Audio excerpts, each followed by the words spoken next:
Hello guys, welcome back to my YouTube channel T-Spot. In this video, episode 3 is finally out and what we have is as emotional as the latest episode.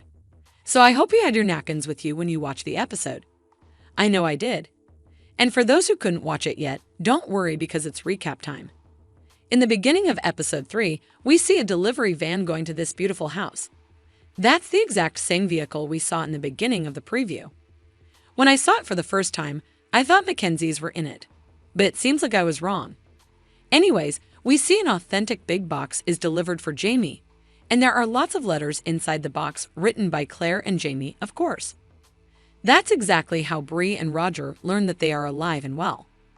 After that, we get to see how the fire started and how Frasers and Bugs managed to get out. It seems like Wendigo's friends had passed out because of Ether. When Wendigo started to feel dizzy, he fell down with the lighting match he'd been holding. Before he collapses and causes the explosion, Frasers manages to get out of the house along with Merdina and Arch.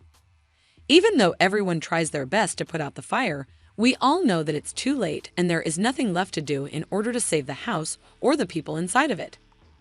Those scenes where everybody's carrying buckets of water but Jamie and Claire stop because they know it's too late are definitely painful to watch. Seeing their beautiful home burn to the ground not only breaks their hearts, but it breaks mine too. Watching their house on fire, Jamie and Claire realize that it's not January and they are not dead at all. I guess at this point, they know this wasn't the fire they ended up dying. Even though I'm relieved because they're alive and Bree said they've changed history, I'm not sure about that. Because now I am paranoid about the possibility that there will be another unexpected fire that will cause Claire and Jamie's deaths. I just want those two to live as much as possible and eventually die peacefully. Meanwhile, Bree and Roger are quite happy to learn that Frasers are still alive. But as we see the aftermath of the fire, we know it's a complete disaster. Seeing them looking for whatever is left from the fire is so heartbreaking that I can't even find the right words for it. But you know what Jamie finds? The lost gold. Apparently, when the gold arrived, there were 3 people, including Dugald, Hector Cameron, and Arch. So they all got their share. But Arch learned that Hector was using it for his favor, and he decided to steal it. He took it back from Hector's grave, and he also revealed that whenever he paid a visit to River Run, he brought whatever Hector stole from Scotland piece by piece. No matter what Hector did, Jamie still thinks Arch is a thief. Do you agree with him? I'm on the fence because I know what comes next. Jamie wants the bugs too and never return. Even though Arch seems angry and disappointed about Jamie's decision, Merdina gives her full support to her husband and they decide to leave, but not without the gold. In the night, Jamie and young Ian decide to follow Arch because they know he wouldn't leave it behind. They see someone near the ruined house and Jamie calls out to him, but he opens fire and young Ian stops him with his arrow. Ian, do you really have to be this precise with your bow and arrow? Because you just killed Merdina. Yes, apparently Merdina earlier decided to put on her husband's clothes and go get the rest of the lost Jacobite golds. In the morning, we see him devastated because knowing that he killed Merdina is too much for him to handle.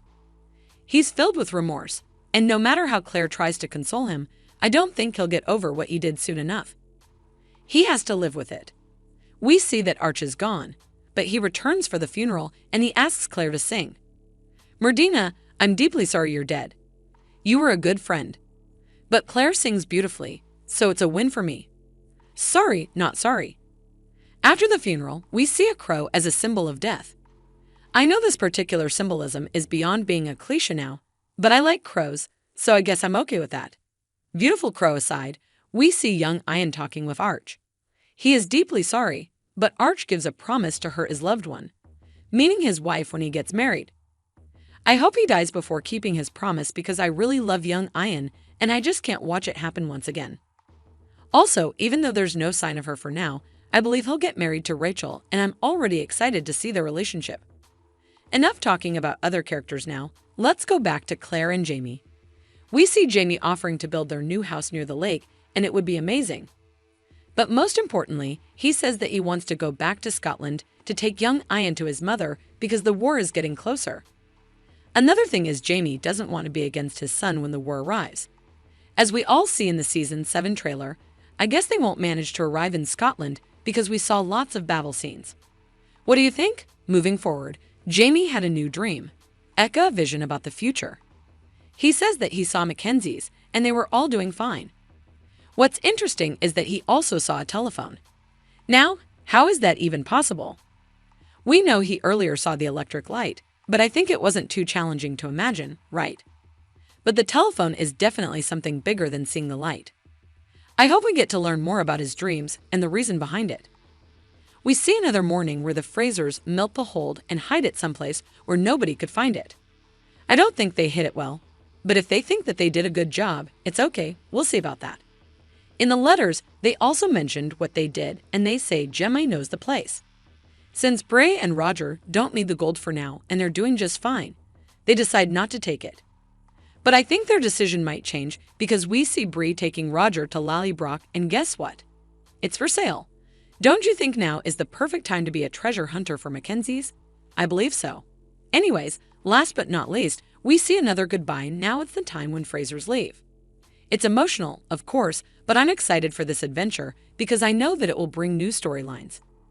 Jamie, Claire, and young Ian leave the ridge behind, and now they're on their way to Scotland. They're all emotional about this, but it will pass, trust me. Have you watched episode 3? What do you think will happen in the upcoming episode? Will Jamie, Claire, and young Ian manage to go to Scotland? Let us know what you think in the comments below. And don't forget to like, subscribe, and share the video. Thank you for watching. See you soon.